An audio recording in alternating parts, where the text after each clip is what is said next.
కలుషితమై మరణానికి దగ్గర కావాల్సినటువంటి పరిస్థితి భారతదేశానికి ఇప్పుడు వచ్చింది. కనుక ఈ సమయంలో మనం గో సంరక్షణ చేసుకోకుంటే మానవులకు రోగాల చేత పీడితులై మరణిస్తారు. కనుక భావి భారత భవిష్యత్తు మన రాబోయే తరాలన్నిటికీ కూడా గోసంపదని ఇవ్వాలంటే ఈ సమయంలో గోవధ నిర్మూలన చట్టం అవసరం.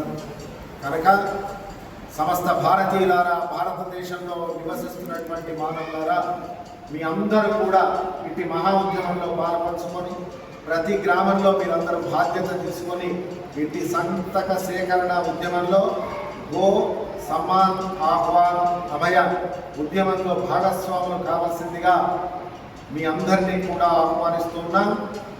కనుక ఈ విషయాన్ని గమనించి అందరూ ఇటు మహా ఉద్యమంలో పాల్పంచుకోగలరని మనవి. జై గోమాత, జై జై గోమాత.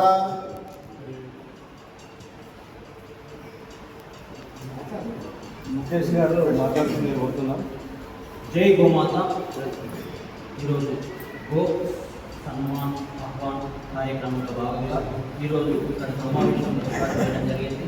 ఈ సమావేశంలో పాల్గొన్న గౌరవ పెద్దలకు, గో సంరక్షకులకు, గో ప్రేమికులకు, హిందూ సనాతన ధర్మ రక్షకులకు అందరికీ పేరు పేరున, అదేవిధంగా పాత్రికేయ మిత్రులకు, మీడియా మిత్రులకు అందరికీ కూడా నమస్కారం తెలియజేస్తూ, మన సనాతన ధర్మంలో గోవుకు ఒక ప్రాముఖ్యత ఉంది. గోవు ఒక తల్లి లాంటిది. గోవును రక్షించడం మన బాధ్యత. గోవును జాతీయ ప్రాణిగా ప్రకటించాలని మన ప్రభుత్వాలపైన మనము ఒత్తిడి చేయాల్సిన అవసరం ఉంది. కావున ప్రతి ఒక్కరం కూడా మనము గో సంరక్షణ గురించి, గో సన్మాన్ ఆహ్వాన ప్రతుల మీద మనం సిగ్నేచరు చేసి, మన పేరు, మన సిగ్నేచరు, మన మొబైల్ నెంబర్ రాసి ప్రతి ఊరి వాడ, ఊరు, ప్రతి పల్లె, ప్రతి ఊరిలో కూడా అందరూ స్వచ్ఛందంగా ఈ పత్రాలపైన, ఈ కాంప్లెక్స్ పైన మన పేరు నమోదు చేసి సిగ్నేచర్ చేసి మీ దగ్గర ఎన్ని ఉత్సవ సమితి సభ్యులకు కానివ్వండి, లేదంటే దగ్గర దేవాలయాలు కానివ్వండి అప్పచెప్పండి. అవి మనము మన 3వ విడత సంతకాల సేకరణలో భాగంగా మన రాష్ట్ర ముఖ్యమంత్రి గారికి, అదేవిధంగా ప్రధానమంత్రి గారికి అందజేయడం జరుగుతుంది.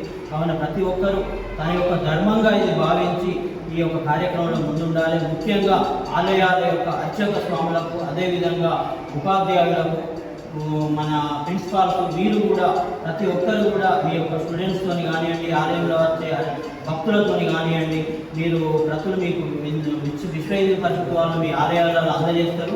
వాళ్ళతోని మీరు సిగ్నేచర్, పేరు నమోదు చేసి ఆ యొక్క ప్రతులను అందజేయవలసింది మీరు కనీస బాధ్యతగా తప్పకుండా మీరు ఈ కార్యక్రమంలో పాల్గొనాలి. అందరం కలిసి చేసేది ఈ కార్యక్రమం అన్నది ముందుకు జరుగుతుంది. గోవులను రక్షించడం మన బాధ్యత. గోవు మన తల్లి. గోవును పూజించడం మన ధర్మం. మన సనాతన ధర్మాన్ని కాపాడాలంటే మన గోవును మనం రక్షించుకోవాలి. అందరి బాధ్యతగా ముందుకు పోవాల్సిన అవసరం ఉందని తెలియజేస్తూ ఈ యొక్క కార్యక్రమంలో పాల్గొన్న ప్రతి ఒక్కరికి పేరు పేరున ధన్యవాదాలు.